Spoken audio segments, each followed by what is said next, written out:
Business कर रहे हैं तो उसे सिर्फ अपने नाम पर चलाने के बजाय प्राइवेट लिमिटेड बनाइए या एलएलपी बनाइए। इससे फायदा क्या है?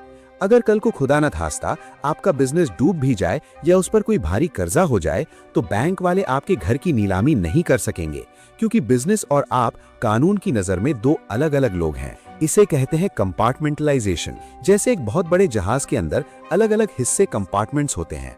अगर जहाज के एक हिस्से में छेद हो जाए और पानी भर जाए तो वो हिस्सा बाकी जहाज से लॉक हो जाता है ताकि पूरा का पूरा जहाज ना डूबे। ठीक वैसे ही आपको अपनी जिंदगी और अपने पैसों को अलग अलग खानों में बांटना है। आपकी पर्सनल एसेट्स और आपकी बिजनेस एसेट्स के बीच एक मजबूत दीवार होनी चाहिए। चुपचाप रहकर बिना शोर मचाए अपने लीगल स्ट्रक्चर को मजबूत करो।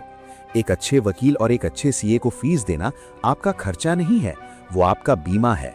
वो आपके उस साम्राज्य की दीवार है जिसे आपने दिन रात एक करके बनाया है। Rule number 6, the master of observation, खामोश निगाहों की ताकत। चूंकि मूल सिद्धांतों में हम 9 नियमों की बात कर रहे हैं, इसलिए ये समझना जरूरी है कि वो अंधेरे कमरे का आदमी सिर्फ छुपता नहीं है, बल्कि वो लगातार आंकड़े जमा करता है। छठा नियम, अपनी आंखें और कान हमेशा खुले रखो और अपना मुंह बंद रखो। भगवान ने हमें 2 कान और 2 आंखें दी हैं, लेकिन मुंह सिर्फ एक दिया है। इसका सीधा सा मतलब है कि हमें बोलने से दुगना सुनना और देखना चाहिए। उस कमरे में जो 99 लोग चिल्ला रहे हैं, वो दरअसल अपने सारे पत्ते, कार्ड्स खोलकर दुनिया के सामने रख रहे हैं।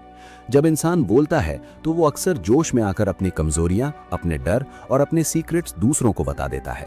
मैकियावेली के अनुसार जानकारी ही सबसे बड़ा हथियार है।